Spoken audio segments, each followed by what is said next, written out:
Assalamualaikum warahmatullahi wabarakatuh. Salam semangat untuk semua anak hebat. Semoga selalu sehat. Belajar lagi bersama Bu Eni Susanti di sini. Kali ini kita akan belajar tema 1, subtema 1, organ gerak hewan dan manusia. Alat gerak hewan dan manusia terdiri dari dua macam. Yang pertama, alat gerak aktif. Yang kedua, alat gerak pasif. Alat gerak aktif berupa otot, sedangkan alat gerak pasif berupa tulang. Otot disebut sebagai alat gerak aktif karena otot dapat bergerak dengan sendirinya. Otot ini memiliki senyawa kimia yang membuatnya dapat bergerak. Tulang disebut sebagai alat gerak pasif karena tanpa gerakan otot, tulang tidak dapat melakukan gerakan. Perhatikan gambar berikut ini. Daging yang melekat pada tulang, orang-orang biasanya menyebutnya sebagai daging. Daging inilah yang merupakan otot.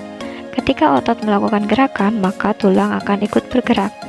Alat gerak tersebut, kedua alat gerak ini bekerja sama membentuk suatu pergerakan yang disebut sebagai sistem gerak. Berikutnya, kita akan belajar alat gerak hewan dan fungsinya.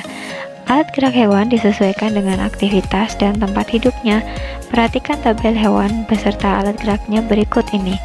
Yang pertama, ikan. Ikan ini alat geraknya adalah sirip dan ekor yang membantunya untuk berenang. Yang kedua, amfibi. Amfibi adalah hewan yang dapat hidup di dua alam, di darat dan di air. Contohnya adalah katak.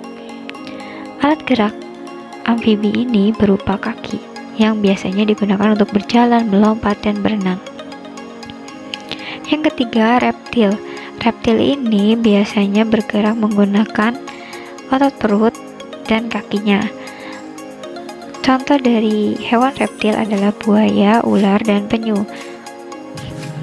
Berikutnya adalah burung, memiliki alat gerak berupa sayap dan kaki. Sayap pada burung digunakan untuk terbang, sedangkan kaki digunakan untuk berjalan, berlari, bahkan berenang. Yang kelima adalah hewan mamalia. Mamalia ini memiliki kelenjar memai sehingga hewan tersebut mampu menyusui anaknya. Mamalia darat berupa kerbau, sapi, dan kuda, sedangkan mamalia perairan berupa paus dan lumba-lumba.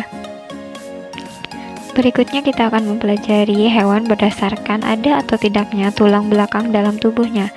Hewan tersebut dibedakan menjadi dua, yaitu hewan vertebrata dan hewan invertebrata atau avertebrata. Hewan vertebrata memiliki tulang belakang, sedangkan hewan invertebrata tidak memiliki tulang belakang. Selanjutnya, perhatikan tabel perbedaan antara hewan vertebrata dan hewan invertebrata. Hewan vertebrata memiliki tulang belakang, sedangkan invertebrata tidak memiliki tulang belakang. Contoh hewan vertebrata: ikan, amfibi, reptil, burung, dan mamalia. Contoh hewan invertebrata: cacing, serangga, dan hewan lunak lainnya. Terima kasih sudah nonton. Sampai ketemu di video selanjutnya. Wassalamualaikum warahmatullahi wabarakatuh.